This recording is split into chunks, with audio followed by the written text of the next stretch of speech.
What's up guys, Tim Little.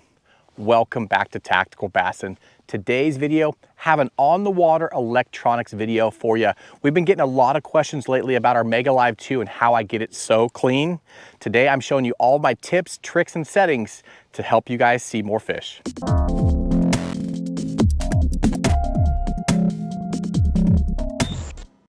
So we've been getting a lot of questions lately with some of our settings when you guys have seen some of the overlays, seen them in fish catches, but we understand not everybody wintertime fishes. So a lot of you guys probably got some gifts for Christmas. Maybe you took advantage of some of the Black Friday sales and got yourself a new Mega Live 2. And so today I'm gonna go through all the settings from basically getting it installed on your boat and going through and setting it up. How do I get my crystal clear image?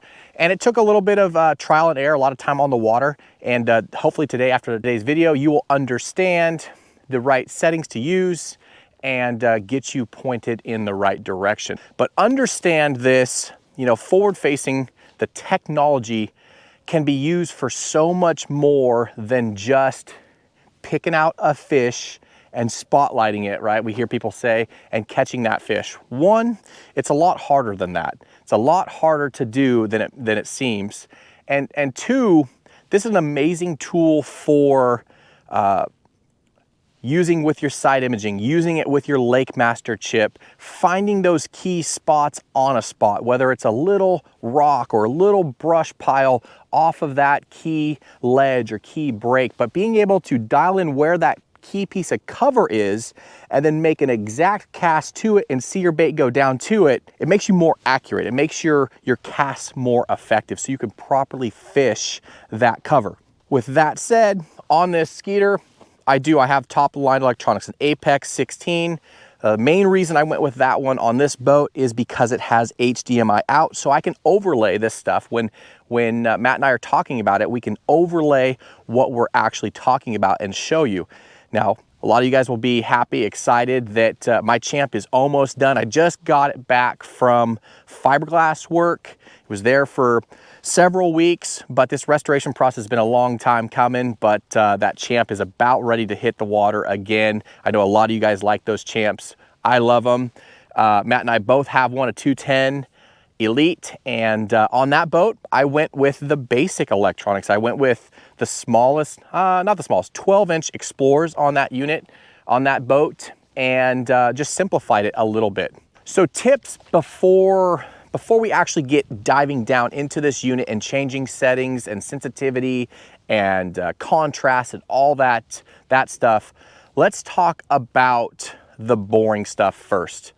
You know, Matt and I are blessed to live where we live, and we have one of, if not the best boat rigging shops in the entire country right here in town. In Dayton, Tennessee, we have Hennessy Outdoor Electronics.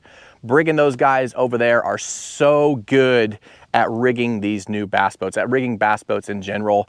And to start off, you need clean power to the bow of your boat. It's all about clean power. It's limiting the interference, wires touching, all that sort of stuff. And what's cool is you can get on Hennessy Outdoor Electronics website and you can order the same harness that I had them put in my boat. It's a completely custom built harness, 6-gauge wire all the way to the front of the boat, so you get enough power, clean power, to be able to get yourself the clearest picture as possible. So if you're across the country and you can't make it to the shop, we understand. I know a lot of guys do. I was just in there yesterday and there was a big time touring pro from Canada down getting his boat rigged for the Elite Series. So guys come from all over the country to get their boats rigged because they understand the importance of the clarity. But what's cool is you can buy that harness yourself, have it shipped, and get that thing put in no matter where you are in the country. But that is really, really key. Clean power to the bow of your boat. I have a specific battery back there for my electronics, and that really cleans up a lot of the mess right off the bat. All right, now let's talk about the first thing that I do when I get out on the water with my new transducer and my new unit. All right, so we're gonna pretend that this is my first time out today. I've actually reset the settings to factory settings. And you can see on the screen right here, in the far right corner, I have it on auto depth, auto distance, And you can see a little fish here, over here, swimming below the boat.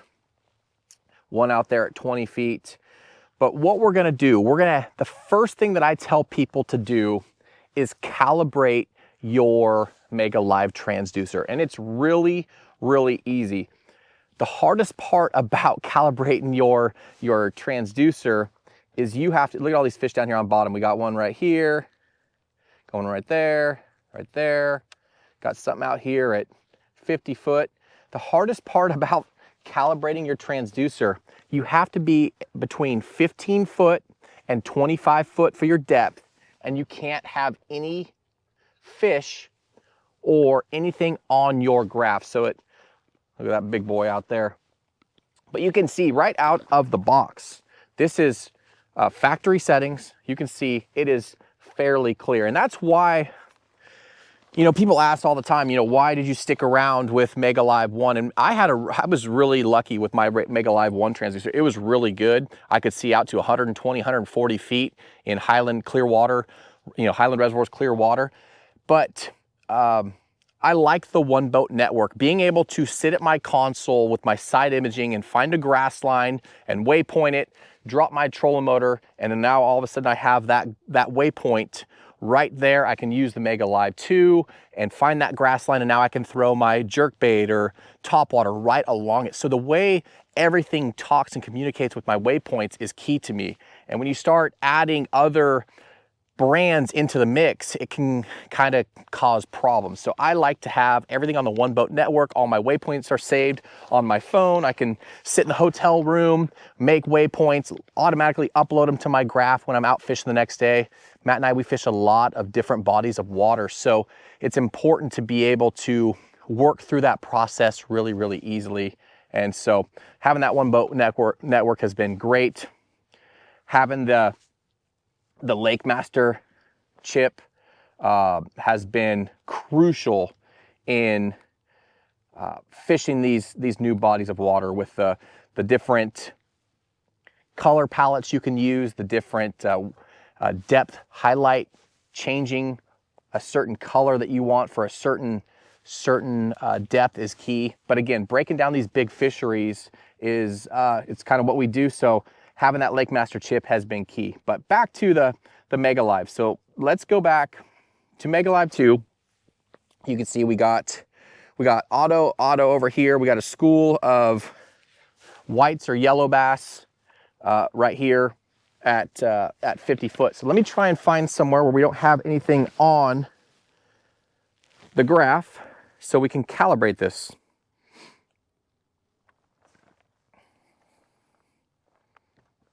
All right, here we go.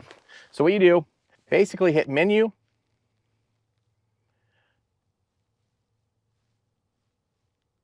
settings, installation. Right here, you got Calibrate Mega Live 2 Sonar. Click that. Read the directions.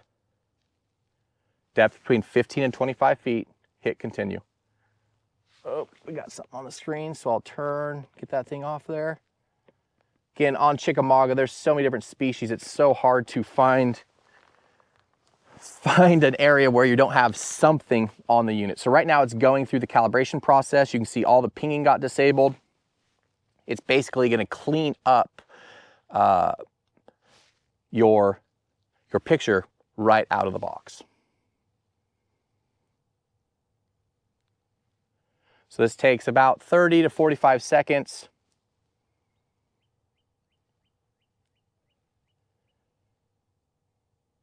It's calibrating.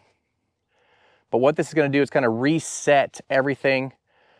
Every time I'm on the water, I actually do this because when you're using this technology, water clarity plays a huge part in this.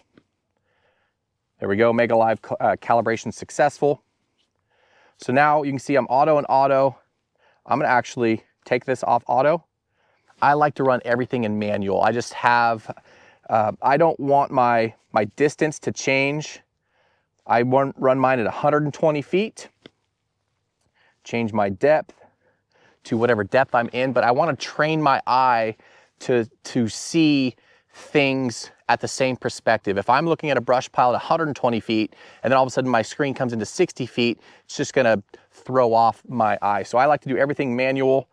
So right now we are at 120 feet. Got our depth down there at 20 feet. Got a school of fish right here under the boat.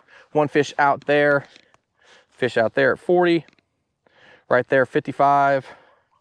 Right there at 110. But again, calibrating your live transducer out of the box is key. That's the first thing I do. Biggest thing, make sure there's no structure, make sure there's no fish between that 15 and 25 foot range. Next thing I'm gonna do, I'm going to play with the sensitivity and the contrast. Now, it's important when you're doing this, that you're not changing a bunch of things at once, right? So you want to change your sensitivity. If it gets too blown out, then you wanna drop it down and then increase your contrast. You kinda wanna do like a 1 and then a 2, kind of like a guess and check type deal.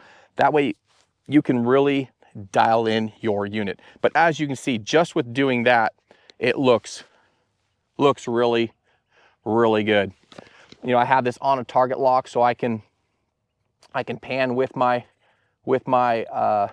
trolling motor pedal right and left to find this. This is actually, this color palette is called Doppler. I'll show you guys the different color palettes here in a little bit, but you can see right there, 3 fish, 1 at 40, 5 fish, 1 at 50, 1 at 60, 1 at 90, 1 at 75 on bottom. But you can see this is a really good picture right out of the box, just calibrating. So now I will take my sensitivity. I like to run my unit hot, so I'm gonna turn my sensitivity up to 16, 17, 18, might increase my contrast a little bit if it's getting blown out. Let's see how that looks. But understanding, I go through this process every time I'm on the water. It doesn't matter if I'm in a clear highland reservoir or a murky backwater on a river system. Understanding that transducer is so sensitive, so if there's sediment in the water or it's muddy, you're gonna have a different readout than you would if it was gin clear and cold. So I can adjust my sensitivity, I can adjust my contrast to clean up the picture, but you can see right here, I mean, this is pretty darn good right out of the box. So I like to run my sensitivity hot. Right here we have a shad ball. You can see that is just a ball of tight bait right there. Got some fish out here at 120, and then you got some little fish down here at 40. But again, being able to dial in these electronics are really that simple. You know, they've really come a long way with Mega Live 2, the updates they've done, and having that processor between the Apex and the Xplore units is key to be able to get a picture this clear. So understanding that you don't want to make too many adjustments at a time is key, because I have completely messed up my unit where I've had to go back and just restore the default Mega Live settings. That's a really simple step. Basically, you're gonna hit home. Okay, you're gonna hit settings. You're gonna hit system, restore defaults, and then right there you can see restore Mega Live settings right there. Restore Mega Live 2 settings right there. And that will get you back to where we started today. But as you can see, we got a really good picture going on here. The other thing that I adjust, look at this fish coming up to this bait ball right there. Pretty cool. The only other thing that I adjust, if you hit menu, come here to settings, installation, I have my installation depth at 2 foot. If you drop it down to 3 foot, your surface will be about right here on your unit. So I don't need to see a foot above my bait when it hits the water. I want to be able to see where my bait hits the water, but I don't need to lose that much screen. So You can see right there at 55 feet, there's my bait. You can see the ripples on the water right there. The surface is right at the top of my screen. Now, if I were to drop that down to 3 feet, the surface would drop a foot on the screen and I'd have some wasted space. But you can see I can throw this bait way out there, 85 foot. Look at those 4 fish down there on bottom. But again, this is it's such a unique tool. I think it gets thrown into a category that doesn't necessarily need to be in. You know, if I was going to vote for the technology that single-handedly changed bass fishing, it would be mapping. Mapping, when we went to these super detailed contour maps and, you know, contour lines, breaks, points, all that stuff, it really helped anglers catch more fish. Now you can see, let me pick up this, I'll pick up this Nico rig right here. I can find my bait 110 feet. I like to keep mine at 120 feet. It's about as far as I can cast, but I can stay away from the fish, or I can stay away from the cover where I think the fish are and fish it without being on top. So here we go. It's a little Nico rig. I threw that farther than 120 feet. You can see my bait right there, 60 foot, 50 foot. I'll throw it a little bit shorter. Got some wind at my back so I can launch this thing. You can see right there, again, 85 feet. There goes my bait. So the other thing that I do on my Mega Live, from straight down to bottom, I'm 6 clicks up, and that really seems to be the right, angle for fishing deep, clear water, fishing shallow, and still getting a good readout on both. But you can see that's just a 5-inch Senko that I can throw 90 plus feet and see it hit the water and see it go down. But once you have this stuff dialed, it is such a unique tool for fishing areas thoroughly. Now, as you guys can see, this is a pretty clear picture. I might dial it in a little bit better, turn my sensitivity up depending on what I'm fishing. But I mean, I can turn my sensitivity down. The key with turning your sensitivity down, it's still gonna show the large things or the prominent things, but it's not gonna show a lot of the little things. So if you are using a jig head minnow or something small, it's not gonna show it as easy. So I like to run my sensitivity up just to see everything on the screen, everything that's going on. So 18, let's drop our contrast down to 10. So you can see a lot more stuff on the screen. So that's where I keep my sensitivity up. Let's turn our contrast up, and this will clean up a lot of that other stuff. So that's 15 right there. You start going up to like 18 or 20, you won't see your Nico rig on the bottom. But guys, it's really, really that simple. You know, having these units through the One Boat Network. I have 360, I have side imaging, I have multiple units. I can run my 360 and my Mega Live 2 with no interference because they are ran through the same network. That's just a software that Humminbird has programmed to help eliminate the interference. If you're a guy that's just running, you know, you're running 2 different graphs, but you got fish right there swimming away at 60. You're running 2 different graphs, but they're not in the same network. You might have some interference there, but you can play around with some of the settings to adjust that. But having that One Boat Network, you guys can see, drop the sensitivity down a little bit. Right there at 20 foot, there's a fish on bottom. Look at those 3 out there at 90. You can see, guys, we're in 12 foot. So this is a really clear picture of what's going on. Let's run through the palettes real quick. Again, that's Doppler. Alabama Amber, cool little one. I like Doppler because it shows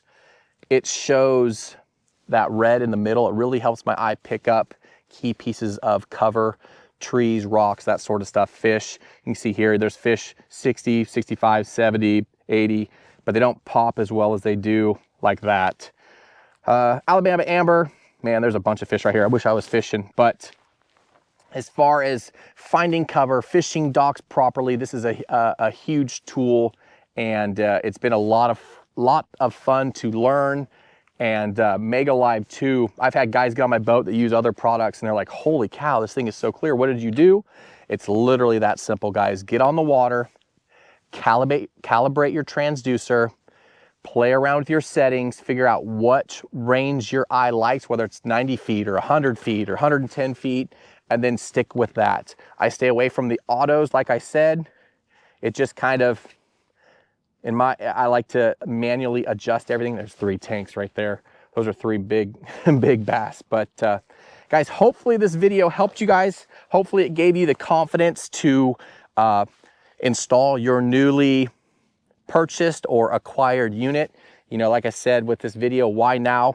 Christmas times just happened. We're heading into spring. A lot of people are rigging their boats this time of the year. So I wanted to do this video to help you guys have confidence once you got out on the water. Down below, please leave me any questions. I will try to get those as soon as possible. Again, I'm not a scientist or an engineer or anything like that, but I will give you the best info that I have just from experience.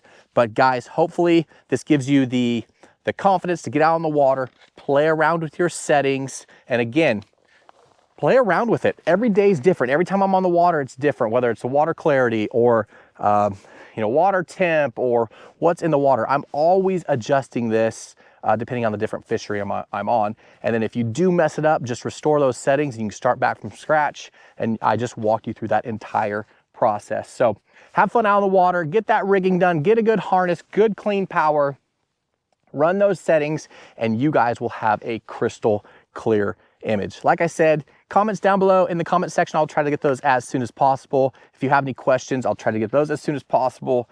But hopefully this helps. If you learned something from this video or you like this video, give us a thumbs up, subscribe to the channel, and we will see you guys on the next video.